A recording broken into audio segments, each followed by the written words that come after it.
Hi, Jared. Thank you for being with me today. Hi, Assalamu alaikum. Thank you so much for having me. Really happy to be here.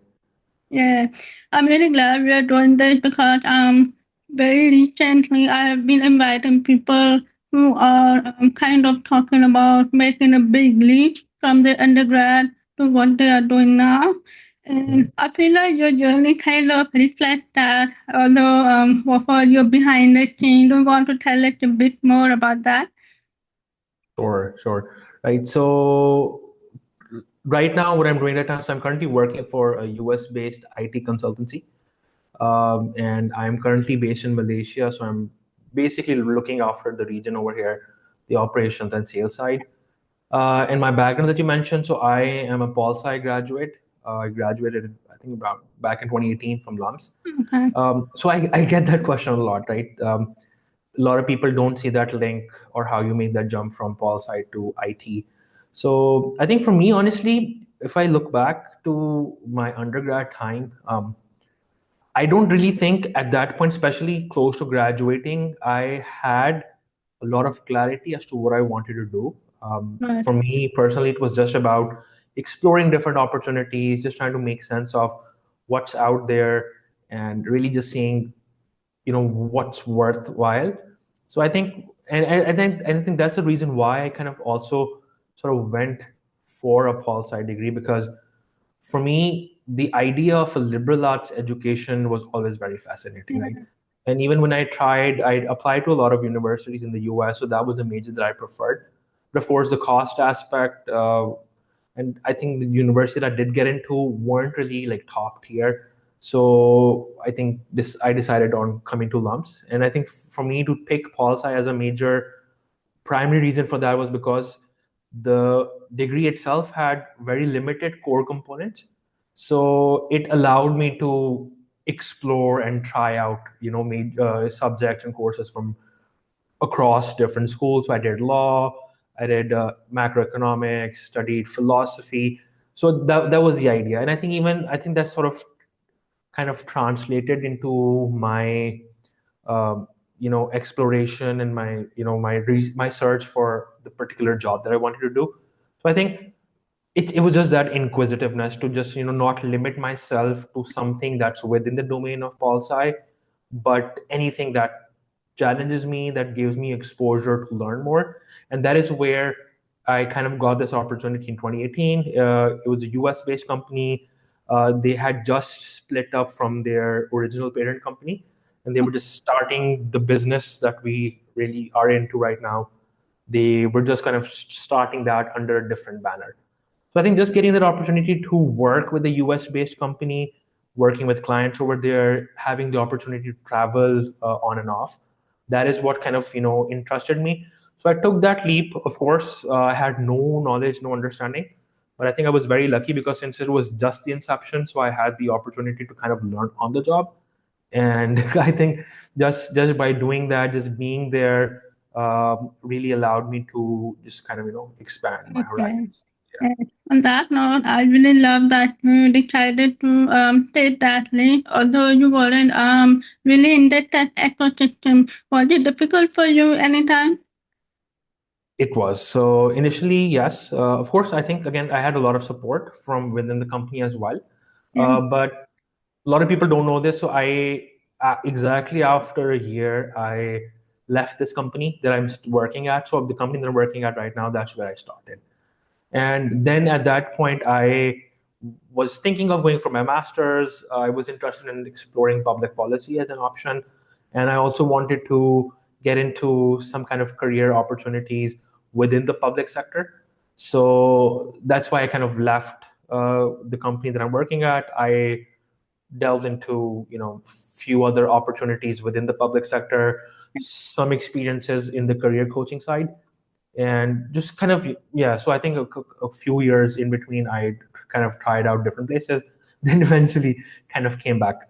So I think yes, it was challenging, of course, especially just coming right out of university, not really being sure as to what I wanted to do. Yeah. So just kind of going with the flow. But I think that for me personally, that was the beauty of that journey, where it kind of just opened me up to a lot of different opportunities. It allowed me to learn a lot about different aspects of our lives. And I think now looking at where the world is headed and how technology, AI, that's at the center of everything. So I think that kind of worked in my favor to be in that space. Right. Okay, I think I'm going to have a little bit more deep dive into this because Okay.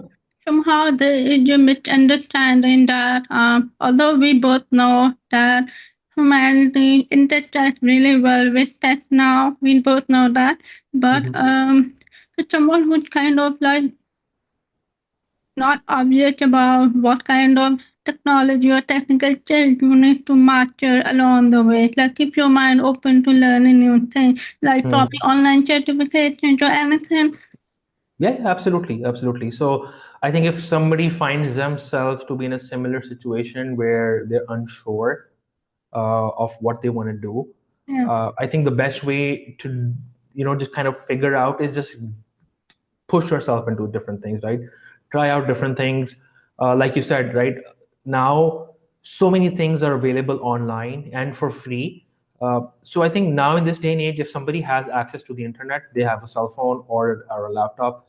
I think nobody has that excuse anymore that I don't have the right yeah, resources and opportunities. Of course, yes, there's a difference. Someone might have more. They might come from a much privileged background. They might have had more opportunities, which gave them a head start. But I honestly believe it doesn't stop you or anybody else from finding your way and finding your place in this world if you're really inquisitive and you really have that drive to find that sort of your place in the world. So yeah, like you said, online courses, there's so many certifications now available online. And the fact that so many of the big companies now don't require a formal education degree, right, for you to be yeah. eligible for a job. They are just looking if you have the right skill set for that particular position. So it just opens up a lot more opportunities for people as compared to how things were like 15, 20 years ago. Thank you for that. I really agree. Although that made my job even difficult here. Uh, but I really agree that to MBA or not to MBA, it's not about that. If you're good at operations and technology in general, you have had experience there. To come into Mm. Malaysia, how was your experience like coming to Malaysia? Any skeptical decision you had to take?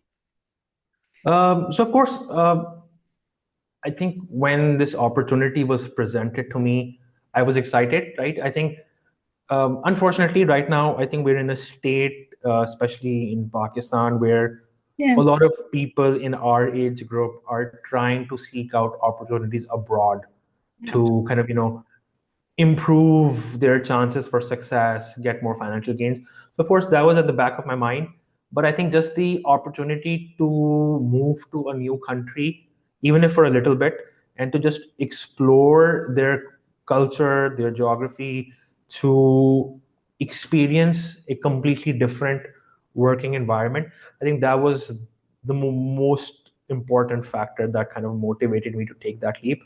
And I think so. I've been here for about 1.5 years now, and it has been amazing, right? So, for those who've been to Malaysia, I think they can understand what I'm saying. But I think the level of multiculturalism and in terms of just culture, in terms of religion, it's so intense, and it's so beautiful to see that and to see people from so many different walks of life, different religions, just kind of coexisting peacefully, being there for each other, helping each other out.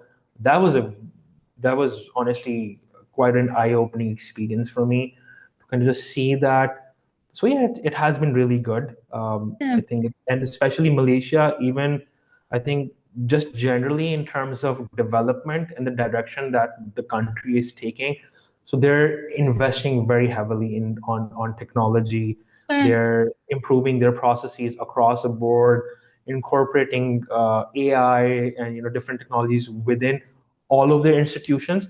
So those are kind of signs that you see and you recognize that the country is headed in the right direction. Yeah, nice, nice. I think for anyone who is considering relocation, having a job offer or like being able to land a job is your number one priority, and that helped a lot in your case, right? Yes, absolutely. Uh, Yep, I agree. uh, And I would definitely say if anybody has the opportunity, uh, I understand. Like for a lot of people, because I have those conversations with my friends, with colleagues. yeah, Uh, a lot of our decisions, and I wouldn't say that I'm not one of those, right? But a lot of our decisions to make those move abroad, I think the primary factor that we look at is, oh, do I have the opportunity to get a passport for that country, right? Which is great. I understand it again opens up a lot more opportunities, but I think that shouldn't be the only factor that you should take into consideration. If you get any opportunity to work in a different country, even if it's just for a little bit, I would strongly encourage everyone to take that leap, because the kind of learning that you do, it's not just from a work perspective, but just having that experience to live on your own, yeah, to having to manage your daily chores, and daily housework on your own, getting that sense of responsibility, it really changes you as a person. So definitely, if anybody gets that chance, they should at least try it yeah. once. Yeah, I forgot to mention, but earlier when you said that I came here to Malaysia to observe and experience whether this country is for me or not, I think we don't Mhm. talk enough about this, that you should do kind of, it's now a buzzword, but you should kind of prototype your life. Like you're Mhm. prototyping a product, you could prototype your life before you decide to completely relocate. Because I have seen people move or relocate on an impulse decision, and it's really Mhm. backfired then. Yeah, yeah, I agree. Yeah, So I think that's a really good point. Um, so of course, yes, while I encourage everybody to seek out opportunities, of course, when I say that, that comes with the understanding that do your homework, right? yeah, Uh, you should know what you're getting yourself into. Of course, you can't know everything, and a lot of the things that you experience once you're there is going to be, you can't be prepared for that, yeah, but there's a lot that you can still prepare yourself. There's a lot that you can do on your own. Talk to people that are already there, understand how things work there generally. And I think if you do your research, you talk to people, you would be able to make that sense that whether that particular place is good for you or not, right? There's a lot of aspects. If you're a family person, you're taking your family with you, you need to take into account how much will it cost you to sustain, oh right? yeah, Especially if you're supporting your families back home as well. Or if religion is very important to you, so how conducive is that environment to your religion? Does it allow you, give you that freedom to practice? A lot of people have issues with finding halal food. So these kind of things, end of the day, people don't take that into account. They make that move on an impulse, but once they get there, then yeah, all of that kind of crashes down on them. And then I know people, even while going for their education, who did not do their research, and then eventually, unfortunately, they had to kind of yeah. shorten their trip and come back. Yeah, yeah. I have heard that a lot, not from my client, thank God, but generally we are informed, we are educated. Doing the research is super important here. On that note, I'm kind of reminding you of a podcast you did earlier. You were talking about one thing that just vibe with me a lot. I'm using the Gen Z word here, vibing with me a lot. You were Mhm. saying that sometimes it's so difficult to make it big in your passion area. Like you Yeah. have a huge passion for something, but normally people say, "Oh, I don't think I can make much money based off my passion." You want to kind of tap into that or elaborate a bit more on this? Yeah. Okay. Sure. Yeah. So I remember that.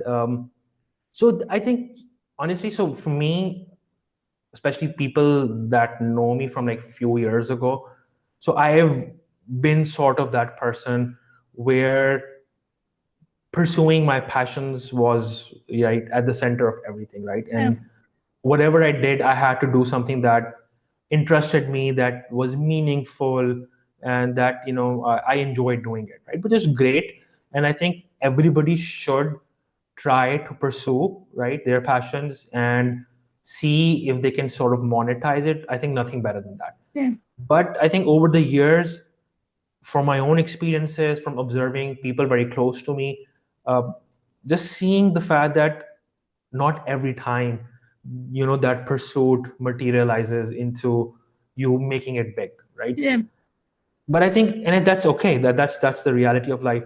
But what we need to understand is that at that point we should have the maturity and we should have the ability to pull ourselves out of it, right? If we need to reset, realign, we should have the guts and confidence to be able to do it, and then set ourselves on a path where we're able to achieve success, right? Because at the end of the day, look, I was of the belief, or I was one of those people who were like, yeah, oh, money isn't everything, success isn't everything, it doesn't matter. But when you start living life, when you're outside of university, when you have responsibilities added onto you, you realize that the world works a certain way, and then you need to have access to certain resources to be able to sustain the kind of lifestyle that you want for yourself and your family, right? yeah, So sometimes, sure, you might be able to achieve that while you're pursuing something you really love.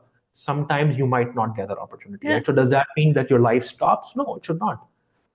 You're if you're clear about what your 3 4 main goals are in life, right? Whether that's with to do with the afterlife, whether that's to do with what you want to do for your family, or how you want to see yourself in, like, let's say 10 20 years down the road. So as long as you have that goal in mind, then any path, right, of yeah, course, a legal path, and the right path that takes you to that, uh, you should be okay with that, right? yeah, yeah, And then later on, you never know, later down the road, you may get opportunities which, after you sort of stabilize yourself, you've established yourself, you may get more opportunities that allow you to explore your passions, right? And then through that journey that you've led, maybe your passion, your interest might change, and somewhere down the road when you have resources available, you might be able to explore more of those yeah. passions later on. So it's okay if it doesn't work out. Your life should not stop at that point. Zarak, I have to say you are making me feel so much better right now because it took me a very long time personally to come back to my main passion area, mostly because of financial reasons. We have seen each other's journey, but Mhm. you will be kind of surprised, or maybe not surprised, but people who are returning back to Pakistan from their postgraduate program, they are in fact coming to a very brutal market. We know the market is very Yeah, brutal, but yeah, they're kind of double thinking that is my market going to waste because I'm not making it big on my passion area.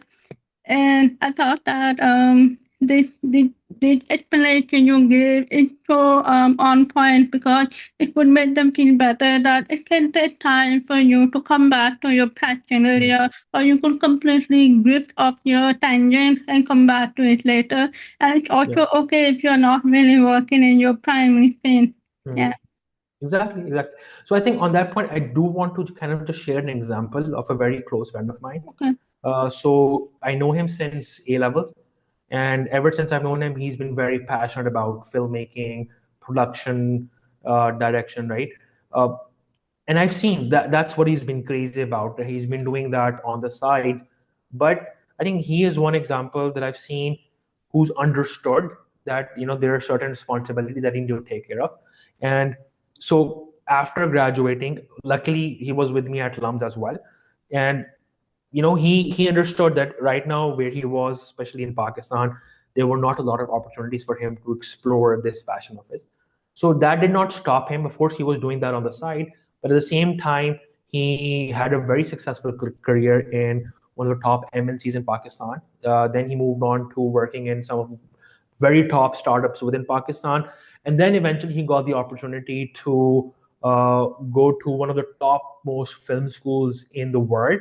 He studied there. He's back in Pakistan now. He's still working, but he's also exploring other opportunities alongside.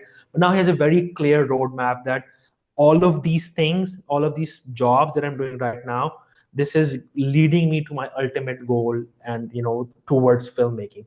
So that is one really cool example that I see within my immediate friend circles, where having that clarity that one day I'm going to get that, and whatever path I can take right now, it doesn't matter, right? Yeah. And I think if you get that sort of clarity and perspective, it would do you a huge service and really make this journey easy and manageable for you. Manageable, yeah. I Yeah, was thinking that any kind of inaction will always be bad. If you're yeah, not moving absolutely. forward, if your compass is not moving, what happens then in your observation? Like you have been, I'm kind of stepping back. You have been a career coach for very young people in Pakistan, and you have seen how much confusion can lead to inaction. So generally, in your observation, what happens when people are not able to move forward? If they're just stuck on that path. I honestly, and I think, of course, yes. So I've seen that with a lot of students that I work with. I think for certain phases of my life, I've also been guilty of kind of doing that. And I think if you do that, if you're kind of stuck and unable to move, or just you're just kind of stuck in that inaction phase, it's exactly the result. End result is you're stuck there. You don't move ahead in life. And all that you're doing is you're wasting valuable time, right? So, and I think again, my own journey, looking at people, the opportunity that I got, it gave me that perspective that you can either sit, complain about so many factors, right, that are beyond your control, and be upset with fate, with your families, with everybody around you, that Yeah, you have caused this or resulted in where I am right now. Sure, okay, maybe you're not at fault entirely, but it's still not going to change your circumstances, right? So end of the day, nobody's going to come save you. Nobody's going to come and put that onto a plate for you. You have to start moving. You need to break that inertia and really just get the ball rolling, right? yeah, And like I said, this is what I've experienced personally. Every time you're making some moves, trying to move forward, different pathways, different gates open up for you, and where ultimately then things eventually start getting better, yeah, right? But if you stick around, you start complaining with hand in hand, nothing is going to change, right? yeah. And the world is changing so rapidly now that even a tiny bit of inaction is much more detrimental as Oh compared to yeah, how it was maybe a few years ago. So I think it's tragic, and I think probably a sin, for honestly, if you're just not doing anything at all. It could be something, even if you have to do an internship, unpaid internship, that's still good, right? Because you're doing something productive, right? So mentally you're not stuck in that sort of phase, and then it's giving you opportunity to connect with people. You never know, the next person that you meet might be your ticket to yeah, get that next opportunity, right? So we need to kind of understand and appreciate that, and eventually I think things work out. yeah. Thank you so much. Because it has been my experience as well. I've been volunteering a lot here and there, and I think volunteering has been my saving grace to meeting new people, coming on new paths. Like you said earlier, different paths, different gates open from there, which you didn't imagine because you were so stuck on a particular path or a dream you had here. Absolutely, I really absolutely. appreciate it. We have been on it here. Thank you so much, Jared. No, Uh, no, thank you so much. uh, No worries. if you have Appreciate the any personal opportunity. reflection, like if you have to kind of look back on your life and say, thank God it happened, thank God it didn't happen, anything like that. Uh, yeah, I think sure. I think so. Whenever you get the opportunity to sit back and introspect and kind of just look back at your time, Yeah, so of course, right, there will be so many instances where you'll think that, oh, if this had happened, my life would have been different, right? So, for example, I think I'll go back to just the moment before my undergrad was starting. So I had the opportunity to select and choose between going to Lums or going to Sabancı in Turkey. I had a scholarship from there, so the cost more or less was kind of similar to both opportunities, right? So I think I now when I look back at my whole entire NUMS journey, so obviously, right, I introspected if I had taken that route, right, if I'd gone to Turkey, I don't know how my life would have turned out, right? There's certain yeah, aspects that I think, yeah, maybe it could have been for the worse. Uh, but I always try to see the positives in the journey that I've had. So there's so many things that I gained throughout my journey, right? I think one most important aspect that I tell people is that whatever, closeness, understanding that I have, particularly for my religion, that came through my time at LUMS, right? I met some really amazing people, very accomplished people who kind of gave me that perspective that the world and your beliefs and your religion can go hand in hand. And when I introspect and look back, and I think if I had gone to Turkey, maybe I might not have had that Yeah. opportunity, right? And I think getting that sort of understanding and appreciation for the religion or any core belief that keeps you grounded is so important in life, Yeah. because it really kind of helps you, make decisions when you're kind of stuck at a dilemma. So it really gives you that clarity and perspective to making the decisions that in effect then have a very positive impact. So I think I feel whatever hand you've been dealt with, whatever journey that you've been on, end of the day, all those points were meant to lead you to where you are right now, right? Yeah. And I think, sure, we can sulk, we can complain and cry about the things that went wrong. I completely understand, but you also have the opportunity to look at the positives and then learn from the mistakes, some of them that you did, some that you learned from other people's experiences, and then try to pick that experience and make that next phase of your life much more better, much more positive. um, I think that's the Yeah. only way that Yeah. you can, right? I So think yeah. you kind of summarized this very well. You in this life we are given limited hands, like limited cards, and you need to play them well. Even if it doesn't Absolutely. end up in anything, it will somehow come back to you at a later time. And I cannot agree with this more. Thank you very much, man. Thank you so much, Jared. I really appreciate you coming here. Thank you so much. Thank you. Really appreciate it. And best of luck with your consultancy. Thank you very much. And looking forward to seeing all the more All of amazing it. work that you do. Yeah. Me too. Yeah, me too. All right. Thank you. Thank you for that. Take care. Thank you.